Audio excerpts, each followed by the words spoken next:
Hi ಗೆಳೆಯರೆ, ಎಲ್ಲರಿಗೂ ನಮಸ್ಕಾರ. ಒಬ್ಬ ಶರ್ಮಾ ವಿದಾಯ ಆದರೂ ಮತ್ತೊಬ್ಬ ಶರ್ಮಾ ಎಂಟ್ರಿ ಕೊಟ್ಟರು. ಟೀಮ್ ಇಂಡಿಯಾಗೆ ಸಿಕ್ಕೇ ಬಿಟ್ಟ ಜಬರ್ದಸ್ತ್ ಓಪನರ್ ಯಾರು? ಇದರ ಬಗ್ಗೆ ಹೇಳುತ್ತೇನೆ. ನಮ್ಮ ವಿಡಿಯೋ ಇಷ್ಟವಾದರೆ ಲೈಕ್ ಮಾಡಿ ಮತ್ತು ಸಬ್ಸ್ಕ್ರೈಬ್ ಮಾಡಿ.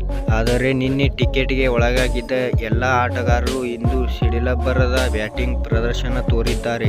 ಅಭಿಷೇಕ್ ಶರ್ಮಾ ಪದಾರ್ಪಣೆ ಮಾಡಿದ ಎರಡನೇ ಪಂದ್ಯದಲ್ಲೇ ಸಿಡಿಲಬ್ಬರದ ಶತಕ ಸಿಡಿಸಿದ್ದಾರೆ. ಅಲ್ಲದೆ ನಿನ್ನೆ ವೈಫಲ್ಯ ಅನುಭವಿಸಿದ ರಿಂಕು ಸಿಂಗ್ 48 ಹಾಗೂ ಋತುರಾಜ್ ಗಾಯಕ್ವಾಡ್ 77 ಕೂಡ ಇಂದು ಅತ್ಯುತ್ತಮ ಪ್ರದರ್ಶನ ನೀಡಿ ಗೆಲುವಿನ ಪ್ರಮುಖ ಪಾತ್ರ ವಹಿಸಿದ್ದಾರೆ. ವಿಶೇಷವೆಂದರೆ ಅಭಿಷೇಕ್ ಶರ್ಮಾ ಮೇಲೆ ಈ ಪ್ರವಾಸದ ಹೆಚ್ಚಿನ ನಿರೀಕ್ಷೆ ಇತ್ತು. ಏಕೆಂದರೆ ಈ ವರ್ಷದ IPL ಆವೃತ್ತಿಯಲ್ಲಿ ಅಭಿಷೇಕ್ ಶರ್ಮಾ ತಮ್ಮ ಸ್ಫೋಟಕ ಇನ್ನಿಂಗ್ಸ್ ಮೂಲಕ ಕ್ರಿಕೆಟ್ ಅಭಿಮಾನಿಗಳ ಗಮನ ಸೆಳೆದಿದ್ದರು. ಹಾಗಾಗಿ ಅವರ ಆಟದ ಮೇಲೆ ಹೆಚ್ಚಿನ ನಿರೀಕ್ಷೆ ಇತ್ತು.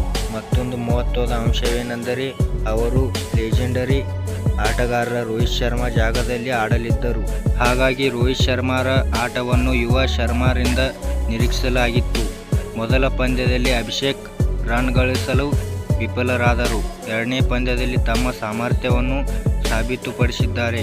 ತಾವು ಭವಿಷ್ಯದ ಟೀಮ್ ಇಂಡಿಯಾದ ರೋಹಿತ್ ಶರ್ಮಾ ಸ್ಥಾನವನ್ನು ತುಂಬಲು ಸಿದ್ಧನಾಗಿದ್ದೇನೆ ಎಂಬ ಹೇಳಿಕೆಯನ್ನು ತಮ್ಮ ಸಿಡಿಲಬ್ಬರದ ಶತಕದ ಮೂಲಕ ತೋರಿದ್ದಾರೆ. ಮತ್ತೊಂದು ವಿಶೇಷ ಏನೆಂದರೆ ರೋಹಿತ್ ಶರ್ಮಾ ಹಾಗೂ ಅಭಿಷೇಕ್ ಶರ್ಮಾ ತಮ್ಮ ಮೊದಲ ಅಂತಾರಾಷ್ಟ್ರೀಯ ಶತಕವನ್ನು ಇದೇ ಜಿಂಬಾಬ್ವೆ ವಿರುದ್ಧವೇ ಸಿಡಿಸಿದ್ದಾರೆ.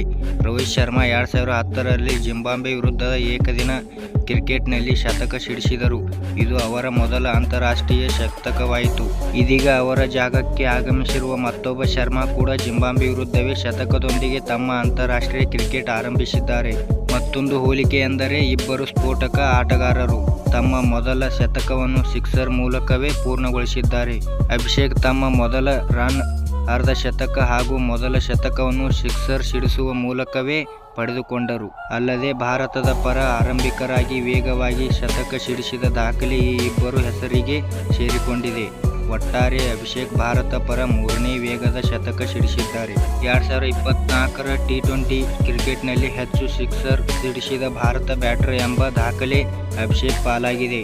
ಅಭಿಷೇಕ್ 50 ಸಿಕ್ಸ್ ಸಿಡಿಸಿದರೆ ರೋಹಿತ್ ಶರ್ಮಾ 46 ಸಿಕ್ಸ್ ಸಿಡಿಸಿ 2ನೇ ಸ್ಥಾನದಲ್ಲಿದ್ದಾರೆ. ಹಾಗೆಯೇ ನಮ್ಮ ವಿಡಿಯೋ ಇಷ್ಟವಾದರೆ ಲೈಕ್ ಮಾಡಿ ಮತ್ತು ಸಬ್ಸ್ಕ್ರೈಬ್ ಮಾಡಿ ಮತ್ತು ಹೇಗೆ ಆಗಿದೆ ಎಂದು ಕಮೆಂಟ್ ಮಾಡಿ ಮತ್ತು ಶೇರ್ ಮಾಡಿ. ಎಲ್ಲರಿಗೂ ನಮಸ್ಕಾರ.